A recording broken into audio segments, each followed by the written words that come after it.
Permutation and combination एक ऐसा topic जिससे सीए फाउंडेशन के स्टूडेंट्स को डर लगता है। क्या ये सच बात है? नमस्कार दोस्तों, मेरा नाम है Ashish Kumar and I am the alumni of IIT Dhanbad और मैं आज आपको सिखाने वाला हूं परमुटेशन एंड कॉम्बिनेशन, जिसको मुझसे पढ़ने के बाद में आपको जरूर में ऐसा लगेगा कि ये टॉपिक आपके सामने कुछ भी नहीं है। इसके कंसेप्ट्स मैं आपको इतना अच्छे लेवल पे सिखा दूंगा कि सारे जितने भी क्वेश्चंस आपके सीए फाउंडेशन में प्रीवियस ईयर्स में आए हुए हैं, सारे क्वेश्चन आप बिल्कुल इजीली कर पाएंगे, क्योंकि मैं मैथ्स को सिखाता नहीं, खून में डालता हूं।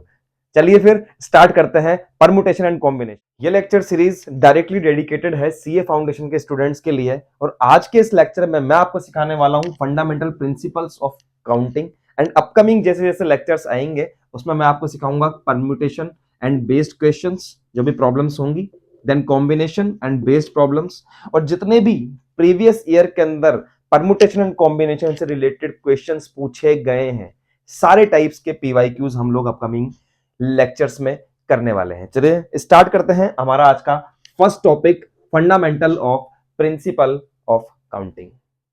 बहुत सी बुक्स के अंदर एंड मॉड्यूल्स के अंदर आपको देखने को मिलेगा कि इस टॉपिक को थ्योरी वाइज समझाया जाता है, लेकिन इसमें सिर्फ और सिर्फ दो कॉन्सेप्ट है। मेरे साथ समझिए साहब, देखिए बड़े ध्यान से। अगर आपको कहीं पर एंड नजर आए और आपको कहीं पर बेटा जी और नजर आए, तो जहां पर भी आपको एंड नजर आए, जिसको हम लोग हिंदी में कहते हैं और, एंड आप लगाते हैं ना, Ram and Shyam, Sita and Gita, tab and mobile, board and pen, and वाला एंड है ये, तो वहां पर आपको मैथमेटिकली यूज करना है मल्टीप्लाई का sign. What sign is? Multiply. The first concept is, this is called C1 and second concept is C2। अगर आपको कहीं पर और नजर आए, यानी कि या, जिसको हम लोग हिंदी में कहते हैं क्या? या, पेन या फिर पेंसिल, पेन या पेंसिल, इसको आप इधर भी कहते हैं, EITHER, इधर, है ना। या तो ये, या तो टैब या मोबाइल, या तो शर्ट या टी शर्ट, ठीक है। इस तरह के एग्जाम्पल अगर आपको देखने को मिले, या वाले एग्जाम्पल, वहां पर आपको मैथमेटिकली यूज करना है साहब प्लस का साइन। कौन सा साइन? प्लस का साइन, ठीक है।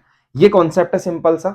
और अब चलिए ये दोनों कॉन्सेप्ट अगर आपके समझ में आए, क्वेश्चन देखते हैं, मजा आएगा। Is the question in front of you.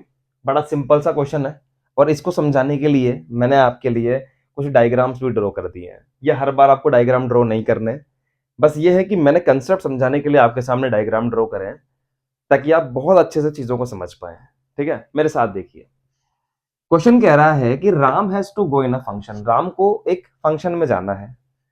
He has 3 pair of shoes. उसके पास में 3 पेयर किसके हैं? शूज के हैं, जो कि मैंने बना दिया आपके लिए कि ऐसा पेयर है, ऐसा पेयर है और ऐसा पेयर है। And 2 pair of sandals. उसके पास में 2 पेयर क्या है? सैंडल्स है। एक ऐसी है, एक ऐसी है, बना दी मैंने आपके लिए, ठीक है। Then in how many ways he can decide to pair. तो कितने तरीके से वो डिसाइड कर सकता है कि उसे पहनना क्या है? ये आपका क्वेश्चन है, बड़ा सिंपल। तो अगर मैं इस क्वेश्चन में थोड़ा सा दिमाग लगाऊं तो मैं ये जान सकता हूं कि अगर उसे फंक्शन में जाना है तो या तो बेटा जी वो शूज पहनेगा और या वो सैंडल पहनेगा। ऐसा तो नहीं हो सकता कि वो सैंडल भी पहन ले और वो शूज भी पहन ले, नहीं हो सकता। तो या तो वो शूज पहनेगा या वो सैंडल पहनेगा। तो यहां से मेरे को पकड़ में आती है एक बात कि यहां जो कंसेप्ट लगने वाला है वो या वाला लगने वाला है, यानी कि और वाला लगने वाला है। पहली बात क्लिक करी। तो शूज चूज करने के वेज कितने हो सकते हैं? उसको इन तीनों में से एक चूज करना है। तो मेरे सामने अगर 3 है, 1 2 और 3, और मुझे इनमें से एक पिक करना है, तो कितने ऑप्शन होंगे? 1 2 और 3, यानी कि तीनों में से कोई एक पिक करने के कितने तरीके हैं, कितने चांसेस, कितने वेज? 3, 1 2 3। तो राम ने इन शूज में से अगर एक चूज किया तो कितने वेज थे उसके पास में? 3 वेज। 3 में से एक को उठाने का तरीका, वे। अब मैंने कहा या तो ये, या यानी कि या यानी प्लस। तो अगर शूज चूज कर लिए या सैंडल, तो सैंडल चूज करने के तरीके कितने? दो में से कोई एक चूज करना है। तो एक उठाने के कितने तरीके हैं भैया? 2 तरीके। दो में से तो चूज करेगा वो, ठीक है। तो 2 यहां पे आ गए। तो शूज चूज करने के तरीके कितने? 3 शूज, या और सैंडल चूज करने के तरीके कितने? 2, और बीच में लग गया प्लस, इज इक्वल टू कितने आ गए बेटा जी? 5 वेज आ गए। तो 5 तरीके से वो अपने पैरों के अंदर वियर कर सकता है, या तो वो शूज को वियर करेगा या फिर वो सैंडल को वियर करेगा। समझ में आया? नहीं समझ में आया? अगला क्वेश्चन देखिए और अच्छे समझ में। तो नेक्स्ट क्वेश्चन है आपके सामने। अब राम ने जूते तो पहन लिए, अब उसको कपड़े भी तो पहनने हैं, तो उसको शर्ट भी पहनने और उसको पैंट भी पहननी है। उसके पास 5 तो शर्ट है राम के पास में, और उसके पास 3 पैंट्स हैं। तो अब उसको इनमें से भी कपड़े पहनने हैं, तो उसके पास में कितने वेज हो सकते हैं पहनने के? How many veg he he can decide to wear clothes। ठीक है, 5 शर्ट्स का एक पेयर है उसके पास में, और 3 पैंट्स का एक पेयर है। एक बूट कट है, एक नैरो है, और एक नॉर्मल पैंट है। ठीक है, तीनों टाइप की पैंट है उसके पास में। तो कितने टाइप से वो पहन सकता है? चलिए देखिए पहले की तरह वापस से। अब यहां पर जो पकड़ने वाली चीज है ना, कंसेप्ट, वो कंसेप्ट ये है कि यहां पर या वाला कंसेप्ट नहीं लगेगा। ऐसा नहीं हो सकता कि वो सिर्फ शर्ट पहने या वो पैंट पहने, या तो लगेगा ही नहीं कॉन्सेप्ट। सोचिए दिमाग से, यहां पर वो दोनों पहनेगा साहब, वो पैंट भी पहनेगा और वो शर्ट भी पहनेगा। मैंने क्या बोला? पैंट भी पहनेगा और शर्ट भी पहनेगा, यानी कि कंसेप्ट लगने वाला है एंड वाला, और वाला। हिंदी में और बोलेंगे तो शर्ट भी पहनेगा और पैंट भी पहनेगा। तो शर्ट को चूज करने के कितने चांसेस हैं उसके पास में? एक शर्ट डालनी है उसको, कितने ऑप्शन है उसके पास में? 1 2 3 4 और 5। 5 पहन लिया। एंड मतलब मल्टीप्लाई। अब उसको पैंट पहननी है, तो पैंट पहनने के कितने ऑप्शन है उसके पास में? 1 2 एंड 3, तो 3। 5 3 जा 15 वेज हैं उसके पास में शर्ट और पैंट को पहनने के। 15 तरीके से पहन सकता है वो। तो आई होप कि ये दोनों सवाल आपके समझ में आए होंगे। इस पूरे चैप्टर के लिए मैं आपको एक ही बात कहना चाहूंगा कि इसमें सिर्फ लैंग्वेज का खेल है। पूरे के पूरे चैप्टर में लैंग्वेज का खेल है, और मैं यही सिखाने वाला हूं धीरे धीरे करके कि कैसे आप चैप्टर की लैंग्वेज सीखेंगे, और लैंग्वेज सीख करके आप सवालों को उड़ा देंगे। ठीक है, देखिए अब एक क्वेश्चन और लेता हूं आपके साथ। हमारे पास में नेक्स्ट क्वेश्चन है, और इसमें क्या कह रहा है वो देखते हैं बड़े ध्यान से। कि अ रूम हैज 6 डोर्स, 6 दरवाजे हैं एक रूम के अंदर। And in how many veg can a man enter the room? एक आदमी कितने तरीके से एक रूम के अंदर एंटर हो सकता है? थ्रू 1 डोर, एक दरवाजे से। भाई एक दरवाजे से ही तो एंटर होगा, 2 से तो एंटर हो ही नहीं सकता। ठीक है, 1 डोर। एंड देखिए एंड, अरे भाई साहब इसने तो सवाल कर दिया खुद, नहीं क्वेश्चन नहीं आंसर कर दिया कि कितने 1 डोर से एंटर थ्रू 1 डोर, कितने तरीके से वो एक दरवाजे से अंदर एंटर कर सकता है। And come out through the different door, and कितने तरीके से वो बाहर आ सकता है। सिंपल सा क्वेश्चन ये है कि कितने तरीके से एक आदमी इन 6 दरवाजों में से किसी एक दरवाजे से अंदर एंटर हो सकता है और किसी दूसरे दरवाजे से बाहर आ सकता है। ये क्वेश्चन है भाई साहब, कुछ नहीं है इसमें क्वेश्चन में। देखिए सामने सॉल्यूशन, 6 दरवाजे आपके सामने, 1 2 3 4 5 और 6। अब किसी आदमी को इसमें एंटर करना है, तो वो किसी भी दरवाजे से एंटर कर सकता है। तो उसके पास में कितने ऑप्शन है? 1 2 3 4 5 6, 6 तरीके हैं साहब उसके पास। सिंपल सामने दिख रहा है, मैं खड़ा हूं, मेरे पास कितने ऑप्शन है? 6 ऑप्शन है अंदर जाने के। तो यस, 6 तरीके तो हो गए अंदर घुसने के। अब उसको बाहर भी आना है, उसने खुद ने कहा है ऑप्शन में, मतलब क्वेश्चन में, कि अब उसको बाहर भी आना है। एंड मतलब मल्टीप्लाई। अब माना कि इससे घुसा वो अंदर, इस वाले से वो अंदर एंटर किया, तो अब क्वेश्चन के अकॉर्डिंग इससे वो बाहर नहीं आना चाहिए, इसके अलावा बचे हुए से बाहर आना चाहिए। तो बताइए इसको तो यूज करना ही नहीं है। बाहर आने के कितने ऑप्शन? 1 2 3 4 5। कितने ऑप्शन? 5 ऑप्शन। यस, तो बाहर आने के 5 ऑप्शन। ये अंदर इन करने के ऑप्शन है साहब, ये आउट करने के ऑप्शन है। 6 multiply by 5 that is equals to 30 ways हैं किसी एक दरवाजे से अंदर जाने के और किसी अदर दरवाजे से बाहर आने के। तो आई होप ये सिंपल सा क्वेश्चन आपके समझ में आया होगा। सिर्फ लैंग्वेज पकड़नी है और कुछ नहीं करना, सारे क्वेश्चन बनेंगे। द नेक्स्ट क्वेश्चन इज बहुत ही सिंपल सा क्वेश्चन है कि इन अ क्लास 27 बॉयज, कितने बॉयज है साहब? 27 बॉयज है एंड 14 गर्ल्स है। ठीक है, the teacher wants to select one boy और वन गर्ल। देखो और दे दिया बीच में, क्वेश्चन ने ही आंसर कर दिया। To represent the class in a function, in how many ways make this selection. बताइए इन हाउ मेनी वेज, कितने तरीके से वो इस सिलेक्शन को कर सकता है या कर सकती है। ठीक है, तो एक बॉय लेना है साहब, कितने में से ले सकता है? 27 में से ले सकता है। और या और का मतलब प्लस, गर्ल्स लेनी है, गर्ल्स लेने के तरीके कितने? 14। भाई उसको एक लड़का लेना है ना, एक लड़का कितने तरीके में से ले सकता है? 27 में से, 27 में से। या उसको एक लड़की लेनी है, लड़की कितने में से ले सकता है? वो 14 में से ले सकता है। ठीक है, तो 14 में से लिया, कितना आ गया साहब? ये तो ले लीजिए बॉय लेने के तरीके हो गए, ये साहब गर्ल को चूज करने के तरीके हो गए। कितने हो गए साहब? इक्वल टू 41 वेज हो गए चूज करने के। और प्लस क्यों लिया मैंने? और बोल रहा है, खुद ही और बोल रहा है, क्वेश्चन ने ही आंसर कर दिया साहब यहाँ पे। तो बस इजी था क्वेश्चन।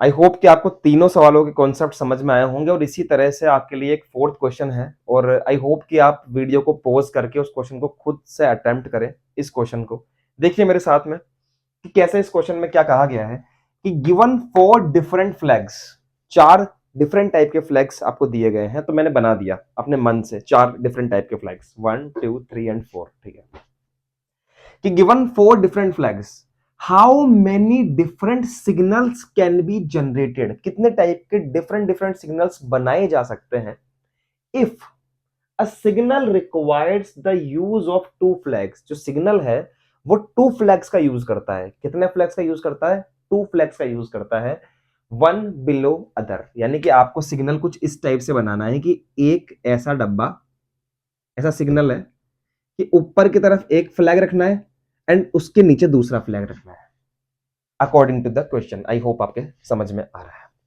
ठीक है, तो अगर एक फ्लैग ये वाला लूं तो नीचे ये वाला भी हो सकता है, ये वाला भी हो सकता है, ये वाला भी हो सकता है। अगर ये वाला मैंने ऊपर लिया तो नीचे ये वाला भी हो सकता है, ये वाला भी हो सकता है, ये वाला भी हो सकता है। तो इस टाइप से कितने सारे सिग्नल्स आप बना सकते हो, ये इस क्वेश्चन का मकसद है पूछने का।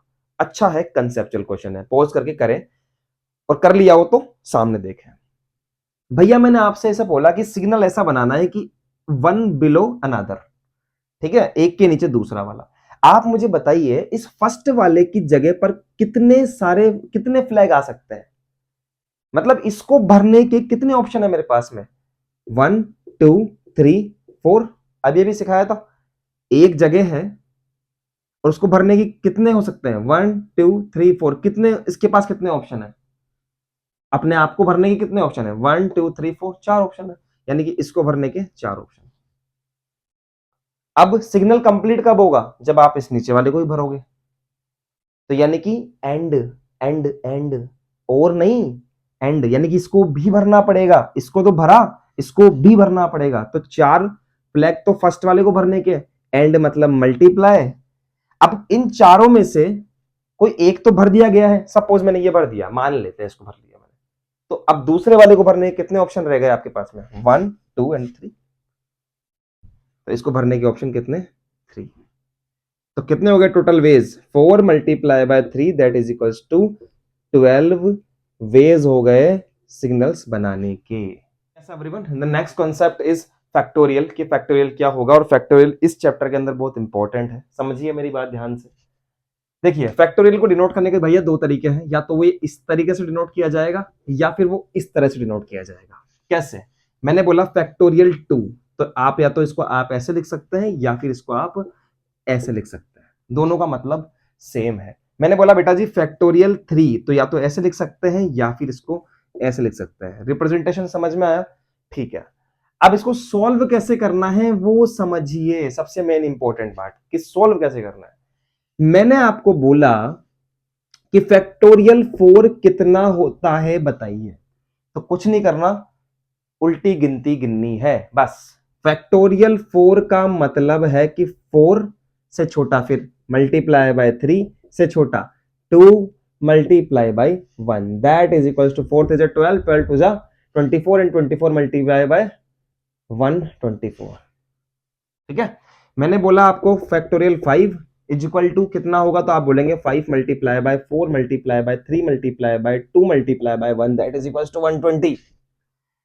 बात समझ में आई क्या भैया? हाँ जी, इस तरह से काम करना है। मैंने आपको कहा 6 फैक्टोरियल, तो आप क्या करेंगे, 6 multiply by 5 multiply by 4 multiply by 3 multiply by 2 multiply by 1, that is equal to कितना आएगा, 720। तो ये ऐसी बात है, ऐसा काम करना है आपको। इसी तरह से मैंने बोला फैक्टोरियल 2 का वैल्यू बताइए, तो सब कितना आएगा, 2 1 2 1, 2 से छोटा 1 1 होगा, तो आंसर इसका 2 ही रहेगा, याद कर लीजिए। मैंने इससे पहले गया मैं 1 फैक्टोरियल, तो भाई 1 के नीचे तो कुछ होता ही नहीं, तो आंसर क्या आएगा, सिर्फ और सिर्फ 1। ठीक है, मैंने कहा 3 फैक्टोरियल का वैल्यू बेटा जी कितना होगा, तो आप बोलेंगे 3 फैक्टोरियल का वैल्यू होगा sir 3 multiply by 2 multiply by 1, 3 टू जा 6, 6 मल्टीप्लाई बाय 1 कितना 6। तो ये याद कर लीजिए, ये याद कर लीजिए, मतलब कम से कम 10 तक के फैक्टोरियल तो याद कर लीजिए। 10 तक के फैक्टोरियल अगर आप याद कर लेते तो आपको कैलकुलेशन क्या हो जाएगी, इजी हो जाएगी। इसी तरह से आपका टास्क है कि आप 7 फैक्टोरियल निकालें, इसी तरह से आप 8 फैक्टोरियल निकालें, इसी तरह से आप 9 फैक्टोरियल निकालें, और इसी तरह से आप 10 फैक्टोरियल निकालें। तो ये सारे आपको क्या करने हैं, याद करने। मैं नहीं बता रहा हूं आपको, आप खुद से कर सकते हैं ये चीज, ठीक है, याद कर लें इसको। और सबसे मेन इंपॉर्टेंट आपको एक चीज बता रहा हूं कि 0 फैक्टोरियल कोई बच्चा पूछे कि सर 0 फैक्टोरियल क्या होता है, तो सर बेटा जी 0 फैक्टोरियल 1 होता है। ठीक है, ये कई बार क्वेश्चन में यूज होगा, तो आप 0 फैक्टोरियल की वैल्यू याद कर लेंगे। 0 फैक्टोरियल क्या होता है, 1 होता है। आगे चलेंगे पी एंड सी के अंदर, तो इसको मैं प्रूफ भी करके बता दूंगा आपको। ठीक है, तो अभी इतना आप याद रखें कि सब इतनी वैल्यू मुझे याद रखनी है, फटाफट इसको नोट करिए, हम आगे चलते हैं कैसा इस पे क्वेश्चन आता है। देखिए 3 बड़े सिंपल सिंपल क्वेश्चन मैंने आपके सामने लिए हैं। क्या करना है इसके अंदर, देखिए सॉल्व करना है कि 12 फैक्टोरियल डिवाइड बाय 6 फैक्टोरियल। देखिए काटा मैंने, 6 1 जा 6, 6 2 जा 2 फैक्टोरियल। आया समझ में? ऐसे नहीं करना, ऐसे नहीं करना, ऐसे मत कर देना। फैक्टोरियल सॉल्व होता है साहब, अभी भी सिखाया मैंने आपको। क्या क्वेश्चन था, 12 factorial divide by 6 factorial. Yes, इसको ओपन करेंगे हम लोग कैसे, 12 multiply by 11 multiply by 10 multiply by 9 multiply by 8 multiply by 7 multiply by 6। रुक जाइए रुक जाइए रुक जाइए, हम लोग स्मार्ट वर्क करेंगे। नीचे क्या है, 6 फैक्टोरियल, तो ऊपर वाले को बेटा जी 6 फैक्टोरियल तक ही रोक देना है। ये ट्रिक आप याद करिए कि नीचे जो है ऊपर वाले को वहीं तक ही रोक देना है, और नीचे क्या है 6 फैक्टोरियल। यस, अब आप इसको क्या कर सकते हो, कैंसिल कर सकते हो। देखो कैसे, 6 फैक्टोरियल से 6 फैक्टोरियल कैंसिल, और जो भी ऊपर आंसर आएगा वो आप इसको कैलकुलेट करके लिख देंगे। समझ में आया आपकी बात? अभी करेंगे कैलकुलेट, कैलकुलेटर से जो भी आंसर आएगा हम यहां लिख देंगे। सिमिलरली इसको आप खुद करेंगे, 11 multiply by 10 multiply by 9 multiply by 8 multiply by 7 multiply by 6 multiply by 5 factorial. बस रुक जाओ, उसके बाद नीचे वाला 5 फैक्टोरियल से काट दो, जो भी बचेगा कैलकुलेट करके आंसर कर दो। ठीक है, इसको आप खुद करेंगे और आंसर बता देना कमेंट के अंदर। ये वाला देखिए, इसको कैसे करना है, इसको करना है सेम सिमिलरली वही बात, 6 मल्टीप्लाई बाय 5 फैक्टोरियल। ठीक है, कोई इशू नहीं है, बस इतना यहीं तक छोड़ो, क्योंकि आगे की तरफ क्या है 5 फैक्टोरियल है, माइनस आ गया बेटा जी 5 फैक्टोरियल। ठीक है, अब देखिए ये वाली टर्म है, एक ये वाली टर्म है, दोनों में से 5 फैक्टोरियल कॉमन आ रहा है, दैट मींस मैं 5 फैक्टोरियल क्या निकाल लूंगा, कॉमन निकाल लूंगा। यहां से 5 फैक्टोरियल कॉमन आया तो बचा 6 माइनस यहां बचेगा बेटा जी 1। ठीक है, यहां बचा 5 factorial multiply by 6 minus 1, that is equals to 5। 5 factorial की अभी अभी वैल्यू याद करी थी, कितनी थी 120, तो 120 मल्टीप्लाई बाय 5, इसका वैल्यू कितना है 120 मल्टीप्लाई बाय 5, तो कितना आ गया, 600 आएगा, 600। यस, तो यस बिल्कुल सिंपल सा क्वेश्चन था, आप भी कर सकते हैं इस तरह से।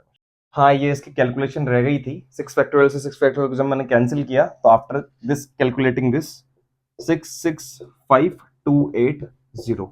ठीक है, चलिए एक बढ़िया सा क्वेश्चन करते हैं जो आपके प्रीवियस ईयर में आया हुआ क्वेश्चन है कि सर कैसे फैक्टोरियल को यूज करके हम प्रीवियस ईयर का एक क्वेश्चन कर सकते हैं। देखिए मेरे साथ, तो ये क्वेश्चन है, प्रीवियस ईयर में पूछा गया है ये क्वेश्चन। क्या है? फाइंड एक्स इफ अगर 1/6 factorial plus 1/5 factorial equal to x/7 factorial. आपको यहाँ पर बेटा जी क्या निकालना है? x का वैल्यू मुझे यहाँ पे निकालना है। कुछ नहीं करा मैंने, यहाँ पे एक सिंपल सी बात करी। क्या करी? इसको मैंने तोड़ा। 1/6 फैक्टोरियल को मैंने लिखा 6 मल्टीप्लाई बाई 5 फैक्टोरियल। क्यों? क्योंकि आगे की तरफ 5 फैक्टोरियल है, इसलिए मेरा दिमाग चला थोड़ा सा। Plus 1/5 factorial as it is रहने दिया मैंने, equal to x divide by 7 factorial को मैंने लिखा सर 7 फैक्टोरियल को 7 multiply by 6 multiply by 5 factorial. अब आप मुझे एक बात बताइए, अगर मैं इस पूरी टर्म के अंदर से 1/5 फैक्टोरियल को कॉमन ले लूं, तो क्या वो 1/5 फैक्टोरियल इस 5 फैक्टोरियल से कट सकता है क्या? नहीं, पल्ले पड़ी बात। सामने देखो, मैंने कहा मैंने इस पूरी टर्म में से 1/5 फैक्टोरियल को कॉमन लिया, इसमें से 1/5 फैक्टोरियल कॉमन आया तो बचा 1/6 प्लस ये पूरी की पूरी टर्म बाहर आ चुकी है, तो यहां बचेगा 1 इक्वल टू यहां बचेगा x divide by 7 multiply by 6 multiply by 5 factorial. अब तो अभी आई थिंक आपकी बात समझ में आनी चाहिए कि सर ये नीचे की तरफ 5 फैक्टोरियल है 1/5 फैक्टोरियल, तो ये 5 फैक्टोरियल एज इट इज इससे कैंसिल हो जाएगा। ठीक है, ये तो मेरे को लगता है कि ये तो आना चाहिए। ठीक है, क्या बचा? ये बचा। इसको सॉल्व किया 1/6 प्लस 1, तो 6 plus 1 that is equal to 7/6 equal to यहां क्या बच रहा है? यहां बच रहा है साहब x बाई 7 मल्टीप्लाई बाई 6। समझ में आई बात? अब फिर देखिए, ये 7/6 x/7 मल्टीप्लाई बाई 6, ये 6 से ये 6 कैंसिल। क्या बचा मेरे पास? मेरे पास बचा 7 इक्वल टू x/7। इस 7 को इधर मल्टीप्लाई करेंगे that is equal to 49 and x जो है वो वैल्यू आ गया मेरे पास कितना? 49। तो ये इस टाइप का क्वेश्चन पूछा गया है, आप इसको भी नोट कर सकते हैं। ऐसे ही हम लोग नेक्स्ट वाला अगला क्वेश्चन है आपके सामने। मैं तो कहता हूं इस वीडियो को आप करिए पॉज और करिए सॉल्व। ठीक है, और n का वैल्यू बताइए डायरेक्ट कितना है। ठीक है, कमेंट के अंदर। और जो बच्चे नहीं कर पा रहे हैं देख करके, वो मेरे को देखें सामने। देखिए कैसे करना है इसको। n+2 का factorial equal to 12n factorial. अरे मैंने क्या बोला कि n+2 फैक्टोरियल बड़ा या n फैक्टोरियल बड़ा? बताइए, n+2 फैक्टोरियल बड़ा या n फैक्टोरियल बड़ा? n+2 फैक्टोरियल बड़ा, क्योंकि n तो कोई नंबर है, सपोज n नंबर है 3, तो यहां 3 में 2 ऐड हो रहा है, तो इसका मतलब ये वाला बड़ा। इसका मतलब इसको तोड़ूंगा मैं, क्योंकि हम इसको उल्टी गिनती में लेकर के जाएंगे। देखिए कैसे। मैंने इसको लिखा बेटा जी n+2 n+1 and n factorial equal to इधर वाले को मैंने ऐसे की ऐसे ही रहने दिया। अभी ये वाली बात आपके समझ में आई कि ये बात मैंने कैसे लिखी? अरे कुछ नहीं किया, जो था उसमें से एक एक कम करता गया। अभी अभी सिखाया था आपको कि 5 फैक्टोरियल को क्या लिख सकता हूं? 5, फिर 5 से एक कम यानी कि 4, फिर 4 से एक कम यानी कि 3, फिर 3 से एक कम यानी कि 2, फिर 2 से एक कम यानी कि 1। इस तरह से मैं इसको लिखता हूं।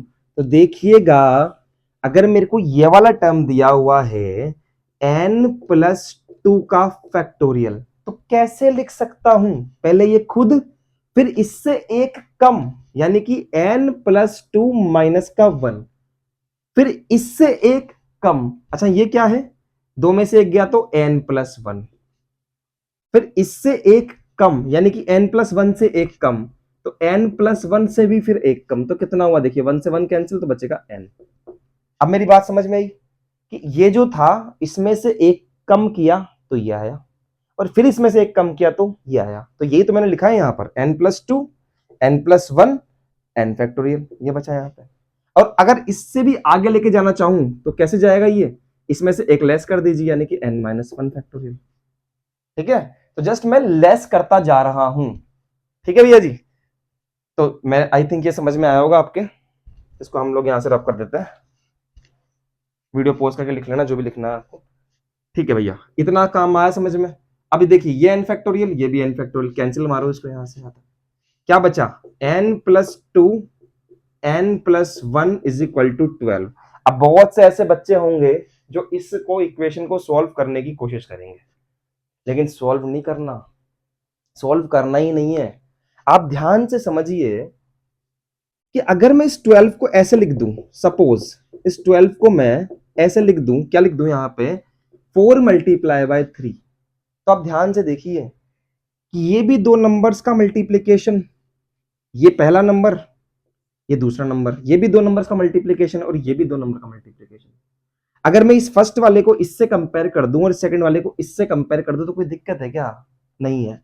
तो n plus two equal to मैंने लिख दिया 4 एंड नेक्स्ट वाला n प्लस 1 इक्वल टू मैंने लिख दिया 3। यहां से सॉल्व किया तो n इक्वल टू 2 आया एंड यहां से भी सॉल्व किया तो n इक्वल टू 2 आया। इधर जाकर के कैंसिल हो गया, माइनस हो गया तो n इक्वल टू 2, यहां पर भी 1 उधर जाकर के लेस हो गया तो आ गया n इक्वल टू 2, यानी कि हमने सही एज्यूम किया है। तो इस तरह से भी कर सकते हैं, या फिर अगर इसी स्टेप में ध्यान से देखो, इसी स्टेप में ध्यान से देखो तो आपके समझ में आना चाहिए कि ऐसा नंबर जिसके अंदर 2 ऐड हो रहा है और एक ऐसा नंबर जिसमें 1 ऐड हो रहा है, दोनों का मल्टीप्लीकेशन 12 आ रहा है। तो मेरे दिमाग में चलेगा यार क्या हो सकता है ऐसा, यहां पर n की जगह पर ऐसा क्या रखूं जिसमें ऐड हो 2 और n की जगह ऐसा क्या रखूं जिसमें ऐड हो 1, इन दोनों का मल्टीप्लीकेशन क्या आ जाए 12 आ जाए। तो मेरे दिमाग में तुरंत स्ट्राइक करेगा कि यार यहाँ पर 2 होना चाहिए, प्लस टू 4 एंड 2 प्लस 1 3, तो 4 3 जा 12। तो ऑटोमेटिकली मेरा यहां से डायरेक्ट अगर मैं सोचूंगा ना तो n इक्वल टू मुझे 2 ऑटोमेटिकली मिल जाएगा, कुछ करने की जरूरत ही नहीं है। तो ये दिमाग कब चलेगा? जब हम थोड़ी सी प्रैक्टिस करेंगे तब धीरे धीरे, अगर नहीं चल रहा है तो चल जाएगा, कोई दिक्कत नहीं है। तो इस तरह से क्वेश्चन जो है वो आपका हो जाएगा।